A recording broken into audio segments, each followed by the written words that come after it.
অবাক হব না, আমি আগে ভাগে বলতেছি, আল্লাহ মাফ করুক, আমার আগে ভাগে জেলেও নেয়। তো আমি আগে ভাগে বলতেছি, ছোট মানুষ দেখেন, এই সরকারও আল্লাহ না করুক আবার আলেমদের বিরুদ্ধে অবস্থান নিতে পারে। কোরআনকে সংবিধান বানাইতে হবে, কোরআনই রাষ্ট্র প্রতিষ্ঠা করতে হবে। দেখবেন জল্লাপুরে সরকার হয়ে যাবে, হুজুররা রাজনীতি করে, রাজনীতি তহটার পর একটা জুলুম। এই যে বলছি না যে আমরা আন্দোলন করি, ইসলামপন্থীরা মারা যায় আন্দোলন করে। এদেশের মাদ্রাসা ছাত্ররা জীবন দেয়, স্কুলের যে ছাত্রগুলো জীবন দিচ্ছে এটিও তো মুসলমানই, কি কন? ইসলামপন্থীদের শহীদের শাহাদাতের নজরানার মাধ্যমে দেশে হাসিনা মুক্ত হয়েছে, জালেম মুক্ত হয়েছে। কিন্তু দিন শেষে এই ইসলামপন্থীদের বিরুদ্ধে যারা অবস্থান নিয়েছে, শাহবাগী, মুস্তফা সরওয়ার ফারুকী, এরা হয়ে যায় উপদেষ্টা। তাইলে কি হলো?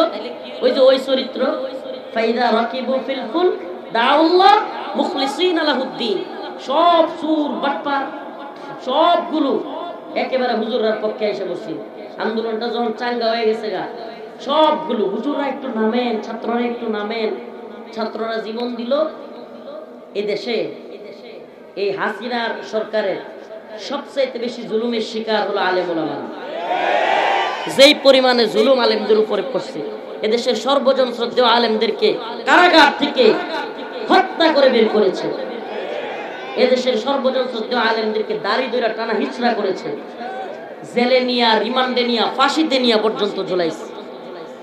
অথচ ওই যে আল্লাহ কইছে ফাইদা রাকিবু ফিল ফুলক দাউল্লাহ মুখলিসিন লাহুদ্দিন, যখন এরা বিপদে পড়ছিল, আপনারা দেখছেন কিনা রাস্তায় রাস্তায় আমরা শহীদ হব, ফেসবুকে পোস্ট দিয়া জালেমের বিরুদ্ধে শহীদ হয়ে যাব, শব্দগুলো কত সুন্দর না, ইসলামিক শব্দ, শহীদ, এই ধরনের শব্দ ইউজ করছে।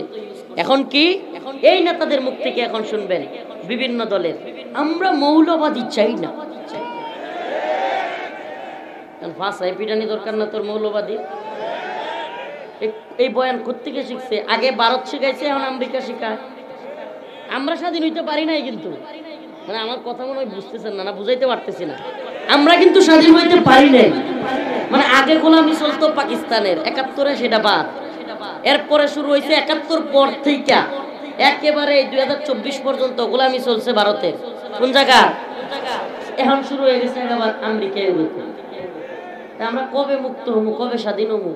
স্বাধীনতা কোনটারে কয়? আমার দেশ, আমার রবের হুকুম, আমার রবের জমিন, সবকিছু চলবে রবের কথায়।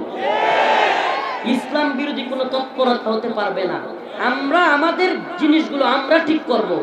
কোনো আমেরিকার প্রেসক্রিপশন, ভারতের প্রেসক্রিপশন এদেশে চলবে না। এইটা না স্বাধীনতা, এটার নাম কি? স্বাধীনতা। আর আপনার মতামত যদি অন্য বিদেশি রাষ্ট্রের চাপায়া দেওয়া প্রেসক্রিপশনে হয়, আপনার দেশের পররাষ্ট্রনীতি কি হবে, স্বরাষ্ট্রনীতি কি হবে, আপনার দেশ কিভাবে চলবে, উপদেষ্টা কমিটিতে কারা আসবে, এগুলো যদি বিদেশি প্রেসক্রিপশনে হয়, তাইলে আর আপনি স্বাধীন হইলেন কোথায়? তাইলে এই মীর মুগ্ধ, সাইদ, এত শত শত হাফেজ, আলেম, স্কুল কলেজের ভার্সিটির ছাত্র জীবন দিয়া এই আমেরিকার সমকামী এজেন্ডা বাস্তবায়ন করবার লেগে দিছে। হ্যাঁ, আমেরিকানরা এখন মানবাধিকার কার্যালয় খুলতে চায়।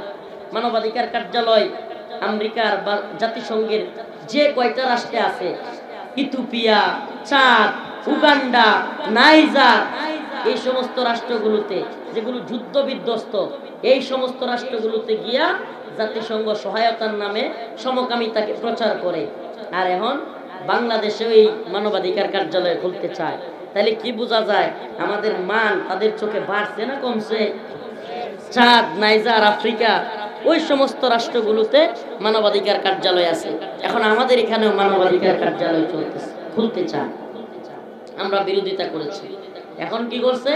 আমরা যখন হুজুররা দলাদলিতে ব্যস্ত, অমুক অমুক, এইটা হানাফি, অমুক সালাফি, অমুক আহলে হাদিস, অমুক এতাতি, অমুক সাদিয়ানি, অমুক কাদিয়ানি, এইভাবে যখন ব্যস্ত, যদিও কাদিয়ানিরা তো কনফার্ম এরা কাফের, মুরতাদ, জিন্দিক, বাকি আমরা নিজেরা যে দলাদলিটা আমরা একে অপরের সাথে করতেছি, এতে করে লাভ হেদেরই।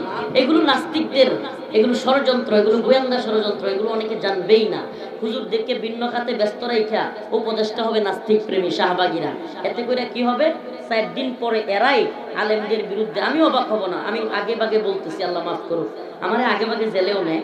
তো আমি আগে ভাগে বলতেছি, ছোট মানুষ দেখেন, এই সরকারও আল্লাহ না করুক আবার আলেমদের বিরুদ্ধে অবস্থান নিতে পারে। কারণ কি, যদি এরা আমেরিকান এজেন্ডা বাস্তবায়ন করতে ঘু ধরে রাখে, মানে একবার কঠিন অবস্থায় থাকতে চায়, তাহলে আলেমদেরকে বাধ্য হয়ে নামতে হবে। আর বাধ্য হয়ে নামতে হইলে কি হবে, একটা অবস্থান আবার সমস্যা তৈরি হবে।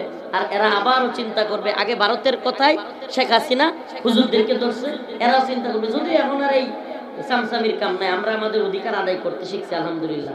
এই উম্মার যুবকেরাও বুঝছে এখন আর জালেমরা জুলুম করে পার পাবে না, কিন্তু অবস্থাটা তো খারাপ হবে, দেশের অবস্থাটা। আপনি কি কল্পনা করতে পারেন এত কিছুর পরেও এই মুস্তফা সরোয়ার ফারুকীকে এখনো বাদ দেওয়া হয়নি? এই প্রোপাগান্ডা নিউজ, ভুয়া গুজব নিউজ ছড়ায় গেছে, কিন্তু বাদ দেয় নাই। তাইলে একজন উপদেষ্টাকে বাতিল করতেই এত এত দল, এত মত বলতেছে এই লোকটাকে রাখা যাবে না, এ মুজিববাদের লোক, এ আওয়ামী লীগের লোক, এই ভারতীয় দালাল, এই ইসলাম বিদ্বেষী আহমদ শফি রহমাহুল্লাহকে এই লোক তেতুল হুজুর বলে কটূক্তি করেছে। শাপলা চত্বরে এতগুলো খুন হয়েছে, এগুলোর পক্ষে সে সাফাই গাইছে, শাপলা চত্বর নিয়ে পোস্ট করছে, শাপলা জঞ্জাল মুক্ত, নাউজুবিল্লাহ, এই ধরনের কথা লিখছে। এরপরে এই লোক নিজের ফেসবুক পোস্টে সে সমকামিতা, এলজিবিটির পক্ষে স্লোগান তুলেছে।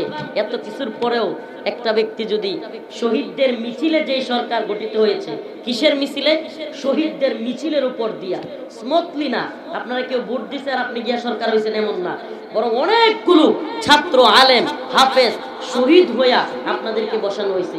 আর শহীদদের বিনিময়ে আমরা কি পাইছি? মুস্তফা সরোয়ার ফারুকীর মতো ভণ্ড উপদেশ। এই তো স্বাধীনতার নমুনা। এটারে কয় যে ডিম পারে হাসে, খায় বাঘ ডাসে। এরা সব সময় আমাদের মাথায় কাঁঠাল ভেঙে খেতে চায়। কাঁঠাল আমাদের মাথায় চড়ি আমরা, কিন্তু ঘুষ কে খায়? কথা বুঝেন নাই? এরা খাইতে চায়। এই জন্য এই সমস্ত নিফাকি চরিত্র আমাদের সাবধানে থাকতে হবে। আমাদেরকে এরা সব সময় সুন্দর সুন্দর কথা বলবে, দেশকে সংস্কার করা হবে, এই করা হবে সে। আচ্ছা বলেন, সত্যি কথা বলবেন, আমরা যে বিপদে পড়ছিলেন, শেরপুরের মানুষ, দুবরার মানুষ, হালুয়াঘাট ফুলপুরের মানুষ, সবার আগে কাদেরকে পাইছেন পাশে? আলেমদেরকে না? সত্যি করেন, আমার সাথে একমত হওয়ার দরকার নেই। আলেমরা জাপায় পড়ছিল কি পড়ে নাই? চিন্তা করেন, সব দুর্যোগে দুর্বিপাকে আলেমরা জাপায় পড়ে, কিন্তু দিন শেষে সেই আলেমরাই নিগৃহীত হয়। সেই আলেমদেরকে বিভিন্ন ধরনের পেরেশানিতে পড়তে হয়, সেই আলেমদেরকে বিভিন্ন ধরনের লাঞ্ছনা, অবমাননার মধ্যে পড়তে হয়। ও